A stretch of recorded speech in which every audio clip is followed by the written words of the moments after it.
05 17 hours Persian Gulf, 94 nautical miles northeast of the Strait of Hormuz. The surface of the water moves in slow, dark rolls beneath a moonless sky. Aboard US Gerald R. Ford, the flight deck is quiet. Ordnance crews have just completed their final pre-dawn checks. Then, on 3 separate radar screens simultaneously, the picture changes. The E-2D Advanced Hawkeye orbiting at 22,000 feet picks them up first. Not one contact. Not two. 16 distinct radar returns, climbing fast out of Bandar Abbas Air Base, bearing 247 degrees, altitude ascending through 8,000 feet, airspeed increasing through 580 knots. The Combat Information Center aboard Ford receives the data link feed in milliseconds. The Tactical Action Officer, Commander Sarah Ellison, calls the alert at 05 18 hours. Her words are measured, but the number is not 16.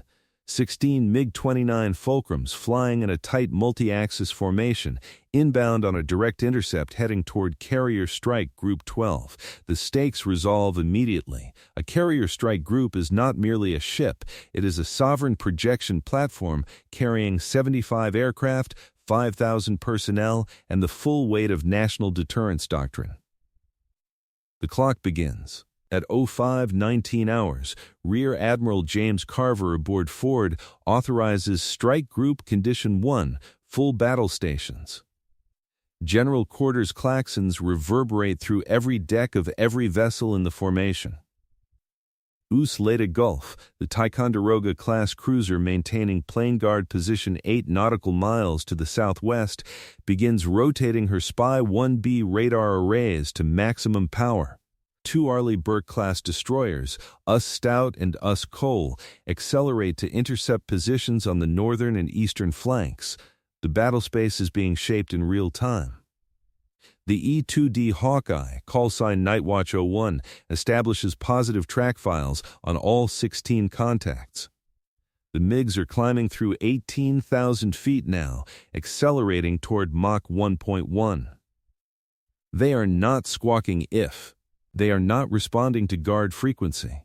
They are flying in 4 distinct 4-ship formations, a tactical package, not a training flight.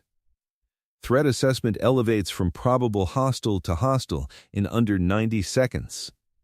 At 05 21 hours, the first FA-18F Super Hornets launch from Ford's electromagnetic catapults, CATS 1 and 2 firing simultaneously. Strike Package Wolfpack consists of 6 aircraft, each carrying a loadout of 4 AIM-120D AMRAAM missiles and 2 AIM-9X Sidewinders. They are wheels up and climbing through Afterburner before the MiGs have closed to within 80 nautical miles. Nightwatch 01 immediately hands off targeting data. The Super Hornets separate into 2-3 ship sections and begin a supersonic intercept climb toward the merge. At 05 23 hours, Leyte Gulf achieves full AN Spy 1B track lock on 14 of the 16 contacts.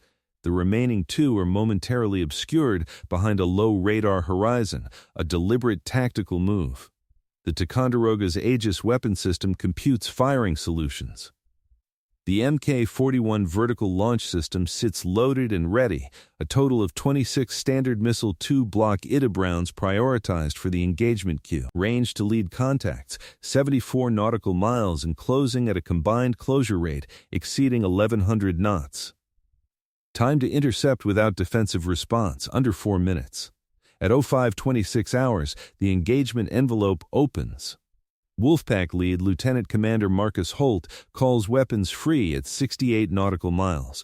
The first AIM-120D leaves the rail with a hard thump and a streak of exhaust that briefly illuminates the dark sky. Then a second. Then 4 more in rapid succession across the Wolfpack formation. 6 AMRAAMs track downrange and coordinated launch sequencing, designed to saturate fire control capacity. Each missile carries a 50-pound blast fragmentation warhead and an active radar seeker that acquires independently in terminal phase. Range to targets. Closing. Time to impact on lead MiGs, 47 seconds. At 05:27 hours, Leyte Gulf fires. 2 Standard Missile 2s erupt from the forward veal cells, white columns of flame visible from the flight deck of Ford 9 miles distant. Then, 2 more. The cruiser cycles through her engagement matrix with mechanical precision, launching pairs at 8-second intervals. At 05:28 hours, Stout adds 4 more SM-2 rounds to the intercept corridor. The northern sky is now populated with converging tracks. The engagement geometry is brutal in its mathematics: 16 inbound threats, multiple engagement corridors, layered intercept vectors. The first impacts are 19 seconds away. 05:28 hours, 31 seconds. The first AMRAAM detonates. MiG-29 Fulcrum, Formation Alpha 1, lead aircraft. The warhead shreds through the starboard engine bay. The aircraft ceases controlled flight instantly. No ejection. No radio call. The radar return collapses from a solid track to a debris field in under 2 seconds. 5 seconds later, 2 simultaneous detonations, SM-2 impacts on Alpha 2 and Alpha 3. The sky erupted in sequential flashes, visible at 40 nautical miles. Alpha 3 ejects. A single radar altitude beacon begins strobing. 3 of the 4-ship Alpha formation is gone in 8 seconds. The 4th MiG, Alpha 4, breaks hard left and engages afterburner in a desperate high-angle escape maneuver. It does not escape. A second AIM-120D, already in terminal guidance, adjusts course with a 12G correction and detonates within lethal radius. Alpha 4 impact confirmed at 05:28 hours. Bravo formation, 4 aircraft, had attempted to split their approach, dropping to low altitude to complicate radar tracking. Cole had anticipated this. Her AN Spy-6 radar had maintained contact through the ground clutter. She fires 3 SM-2s in a rapid salvo. Impact on Bravo 1 and Bravo 2 within 4 seconds of each other. Bravo 3 takes a partial detonation. Shrapnel tears through the cockpit canopy. The aircraft departs controlled flight at 800 feet altitude. There is no recovery at 800 feet.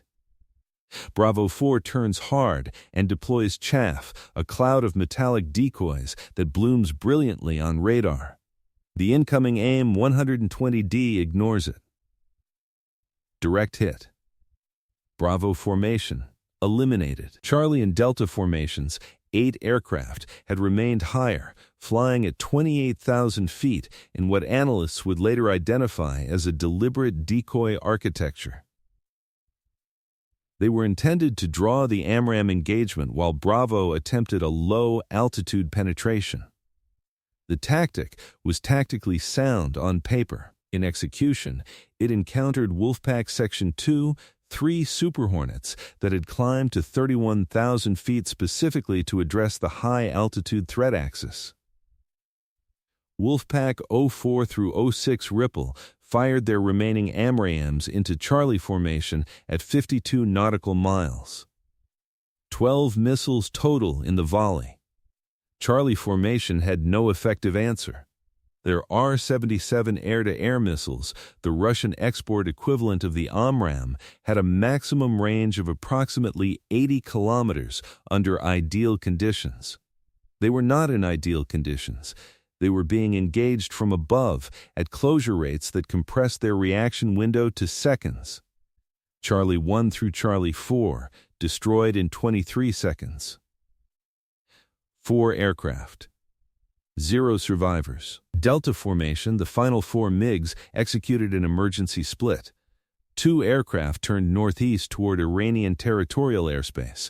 2 did not. Delta 3 fired 2 R-77s at Wolfpack 05, the first offensive weapons deployed by the Iranian formation.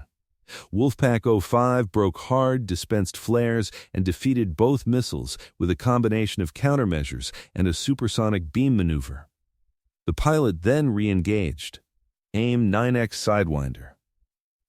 Off-bore sight shot. Delta 3 vaporized at 05:31 hours. Delta IV, attempting to follow its wingman northeast, was engaged by a final SM-2 from Leyte Gulf at 05:31,022 hours. Direct hit. No debris field large enough for recovery.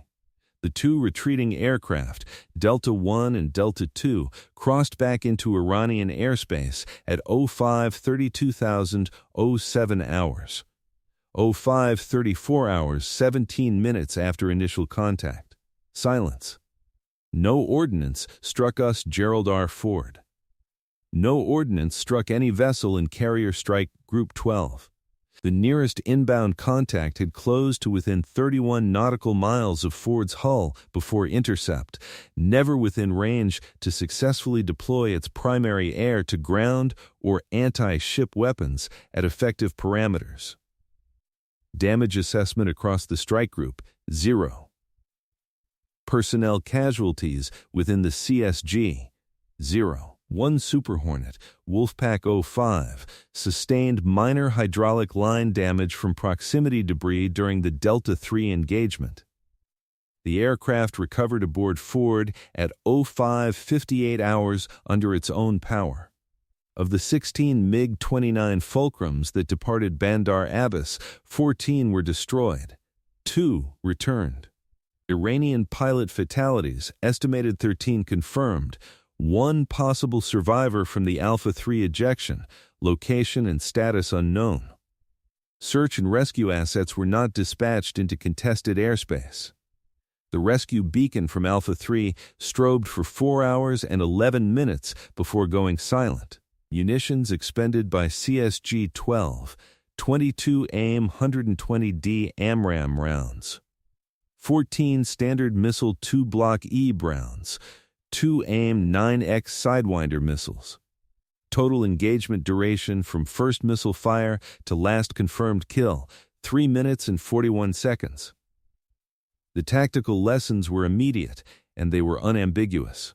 The Iranian Air Force had committed a full Fulcrum regiment, 16 aircraft representing approximately 1/3 of the nation's operational MiG-29 inventory, against a single carrier strike group operating in international waters. The result was categorical elimination within 4 minutes of engagement initiation. The layered air defense architecture, E-2D providing battlespace management, Super Hornets prosecuting the medium to long-range intercept, Aegis cruiser and destroyer filling the gap corridors, had performed exactly as designed. Not as theorized in exercises. As designed in combat. The doctrinal implications cascaded beyond the Gulf. For decades, saturation attack theory had suggested that a sufficiently large formation of fighter aircraft could overwhelm point defense systems through sheer numerical pressure, the core principle behind Soviet-era sea denial doctrine and its regional heirs. This engagement invalidated that calculation at the force ratio level actually available to Iranian military planners. 16 aircraft was not saturation. 16 aircraft was data. Strategic ramifications cascaded through regional capitals within hours. Analysts in Riyadh, Tel Aviv, and Ankara reviewed the same engagement telemetry and arrived at the same conclusions. The combat radius of U.S. carrier aviation, combined with Aegis Weapon System performance, had created an engagement envelope that regional air forces could not penetrate with conventional manned aircraft at current inventory scales. The calculus of deterrence had not shifted, it had been demonstrated. For Iran, the operational cost was severe beyond the immediate loss of aircraft. The MiG-29 requires years and significant foreign technical support to maintain, support that had been increasingly constrained by international sanctions. Replacing 13 aircraft was not a 6-month problem, it was a generational problem. The 2 surviving pilots, the most experienced aviators in the regiment, likely, given their survivorship, would spend the next decade attempting to rebuild what 3 minutes and 41 seconds had erased. The broader question, what mission objective could have justified this commitment of irreplaceable assets, remained unanswered in public reporting. Was the operation intended as a demonstration of will, a probe of defensive response timelines, a desperate gamble? The answers mattered doctrinally because they would shape how American planners anticipated the next provocation. Military professionals do not plan for the enemy's last attack. They plan for the next one. This engagement fundamentally reshaped the risk calculus surrounding carrier operations in the Persian Gulf, not by proving the carrier invulnerable, but by demonstrating the precise cost of challenging it with conventional air power at the force levels Iran could realistically project. In 17 minutes, from first radar contact to confirmed last kill, Carrier Strike Group 12 engaged and defeated a 16-aircraft fighter formation without suffering a single casualty or hull impact. The margin was not close, the margin was absolute. The Strait of Hormuz remains open, not through negotiation, not through diplomatic assurance, but through demonstrated, documented, and now irrefutably proven combat capability.